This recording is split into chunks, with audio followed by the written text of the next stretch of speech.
Hey guys, Fast from X-Force again with Scott from X-Force. and today we've got another little beauty from our friends at GBF, Gel Ball Frontier, who I've mentioned before are guys from a local mob that also have branches in China and I believe in Taiwan as well. But these guys basically work on getting us something a little bit different, and they control QC and manufacturing to their standards. So they'll make stuff based on what they want over there and bring it over. Now, today is the honey badger, and it comes in long and short. Long handguard, short handguard. I like the short handguard. I like the long. Scotty here likes the long. And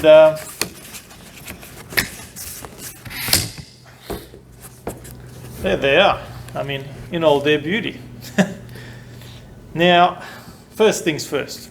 The honey badger. And I can read this. Scott is pretty much an encyclopedia on this particular gun. Fanboy is a proper term, I think. Right, fanboy, whatever you want to be. Now, the honey badger was, I don't know, I was pretty confused, I think, the first time I heard it. I'm like, honey badger? I'm like, why would you name a AR-15 sort of rifle a honey badger? But, Yeah. please explain. Well, family channel friendly. Just, it's a pretty simple thing because the honey badger itself just doesn't give a hoot, Yeah. I guess we'll say. The real one is actually, a lot of people know it as kind of a gold kind of receiver and a silvery grey back and front. So it's a pistol brace usually. So that coloration comes from the 7075 getting clear anodized at the front, well, at the receiver, and the back and front's a 6065, I believe. And that coloration comes from just the natural colours when it's anodized. So AAC, when they first did, was Advanced Armament Corporation, were going for a tender to replace the MP5 SD, so a bit more punch. So they made the 300 blackout round. Because MP5 SD is a 9mm. So when this is actually collapsed, it's actually a tiny bit shorter than an MP5 SD. So a lot more punch, more lethality. So for special forces, that's what they were gunning for. You find with the pistol brace or the stock, because it slides in, there's no forward bolt assist. So no need to worry about that, so it's a little bit slimmer. Changes the profile of it a fair bit, but that's me waffling on. Yeah. I'll go all day, but All it's day, the cool blaster. Yeah. So, I mean, yeah, it was designed basically based on AR-15, but it was to replace the MP5 SD. So, and it does have that look with that nice big chunky silencer at the front, and that's, I gotta admit, that's probably one thing that does get me. I do like that look, and the reason I like the short, I guess, is because it kind of, you can see a little bit, you know. With that one, I don't mind it, but it's kind of, it's too hidden. So Stealthy. it's cool. stealthy. This guy, you know, this at least I've got handguard and I've got silencers. I've got a little bit of both worlds, and I can still hold my handguard here, and it's actually very nice and comfy. And I think this is why so many are now going with this M-lock. So you've got this M-lock handguard here. It is comfy to hold. A lot of them having Picatinny permanently on it as well. That's right. And having Picatinis, when you're holding a whole heap of Picatinny rails, it's not the nicest feel on your hand. Whereas this is, it's so comfy, it's so natural. It just, you know, you grab it, it's a natural feel. Yeah. Never mind. Right, so I tend to, I like the long because I tend to reach grab out it more. up the front. So Yeah. if I was grabbing that one, if you got like a grip, like an MP5K or a straight grip, you're fine. But Yeah, I'd be. you have to kind of be very sort Yeah. of closed. I've got a bug at the shoulder, so I need to hold out. You So, gotta stretch out a little bit. yeah, All right, so that's enough Laverne and Shirley it. yeah.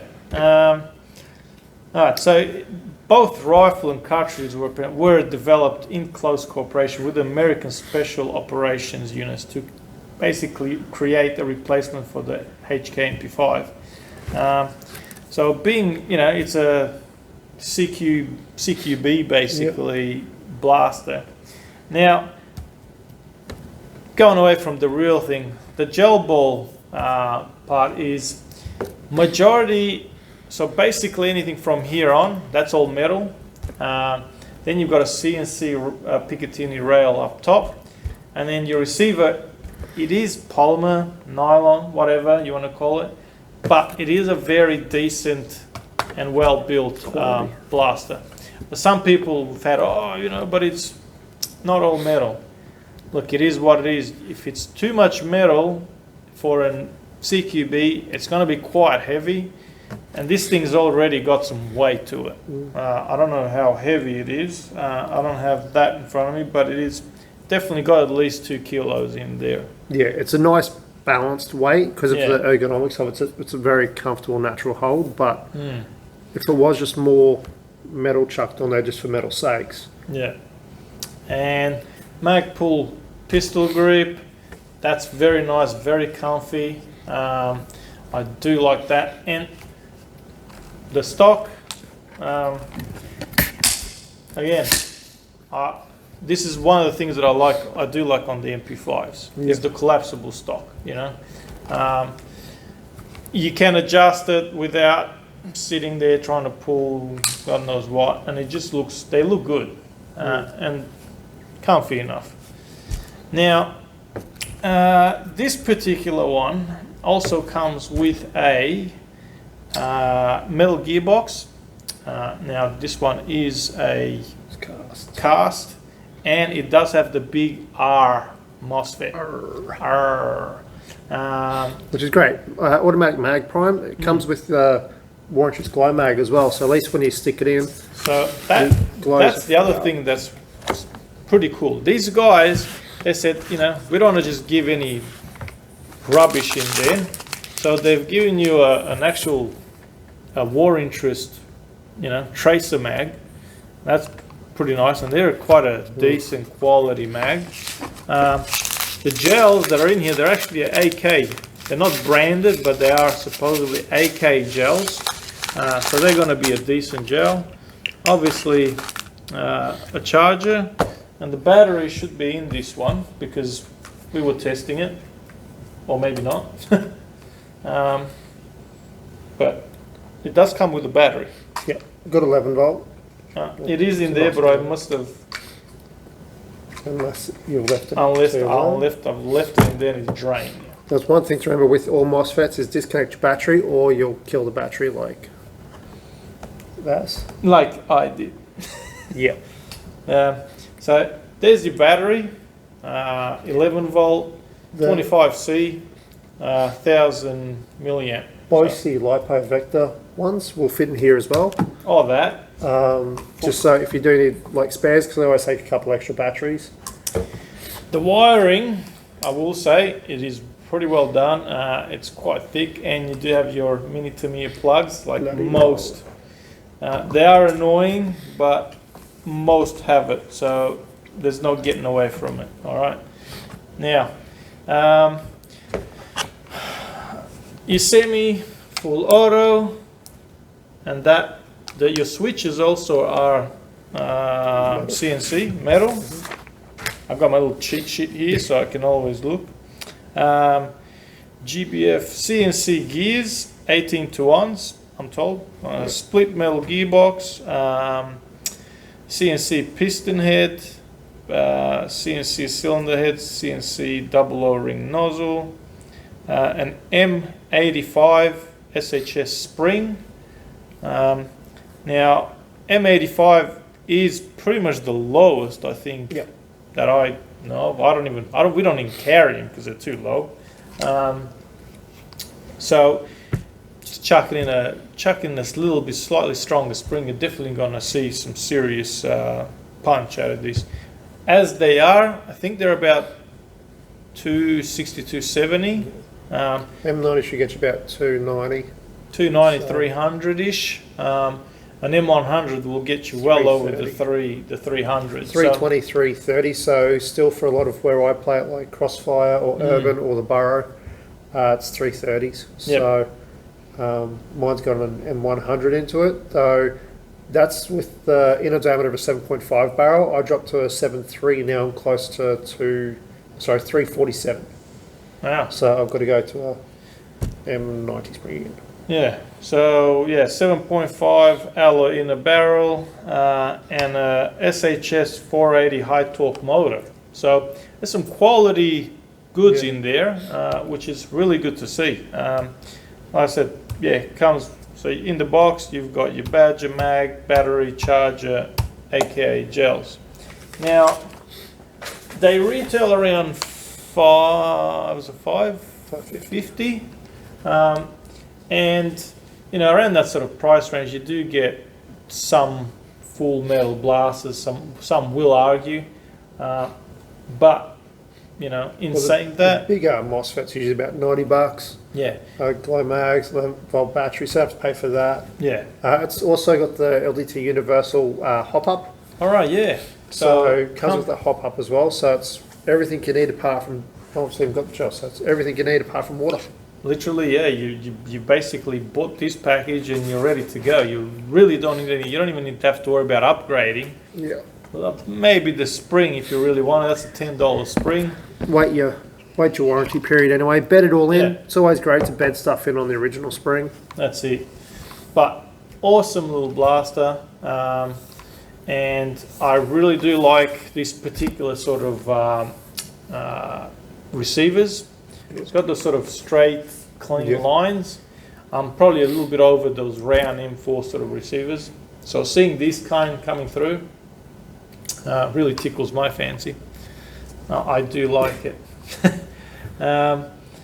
All in all, I do like it. I wasn't not necessarily a honey badger, you know, fan or anything like that. I like him. I was just not honey badger, but having one and using it, I actually really like it. It's very comfy, very, you know, if you're going to go play, definitely a very comfy, very easy to use blaster. So indoors or outdoors as well because of that hop up and the quality of the construction in it. So I think I'll be hitting Gorilla pretty soon, which I might be chucking the run cam on my one. Yep. So there it is. I'll bring you guys in for a slightly closer look so you can see what we're talking about, and then we'll take it for a bit of a Squirt. test drive on the old range. So there it is. That's all. Like I said, that's all metal. That tip does come off. There's a fair bit of unscrewing. And then there's our hop up, which will not be dialed in. Please take note, they don't come. Hop ups won't come dialed in on any blaster. No. So you will have to unscrew it and then sit there and make sure that it's dialed into your gels, because everyone's gels will be different because different colours are different sizes and hardnesses. That's it. So no, I really like that.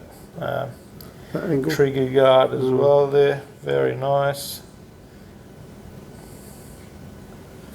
And that's our long. That beautiful.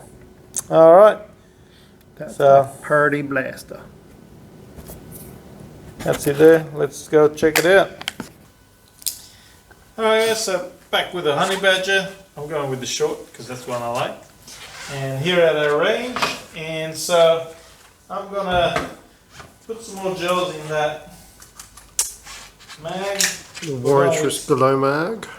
With the glow mag. We don't have any glow gels to show you, but we're just using some X-Force black labels Now listen to this. Oh yeah, automatic prime. That's what I like.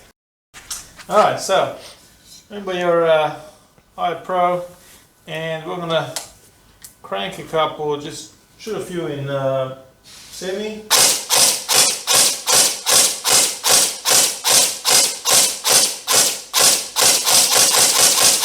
They're pretty much all on the button. Yeah, very nice.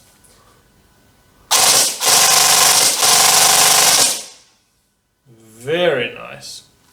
That is just laser. Of course, this hop up has not been adjusted, so I've just got to like work with it. But you adjust that hop up, and that is beautiful.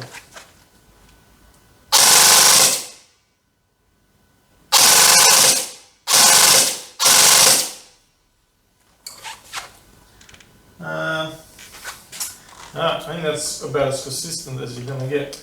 I might pop, or should I? Nah, I'll leave it at that. Alright, so.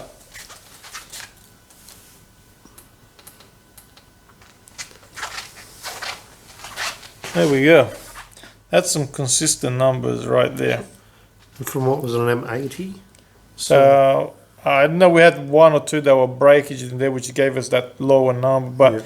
all in all, I'd say around that 260 is really where you're at. And an easy upgrade to get those Yeah. higher So- numbers and stuff. So Yeah, a 260 with only an M85, that is pretty sweet. Chuck a, like we were saying, M90 or an M100, yeah. you're definitely hitting that, 300 plus. If you want to keep it at that 300 or under, M90 would be spot on. But that is mint, perfect. Chuck your battery, grow your gels, and off you go to any field basically, and you've got a very accurate, very nice blaster. So, guys from Gel Ball Frontier, well done. Anyone that's keen on one, come down, have a look, touch it, hold it, shoot it, and I guarantee you'll be impressed. I do like it.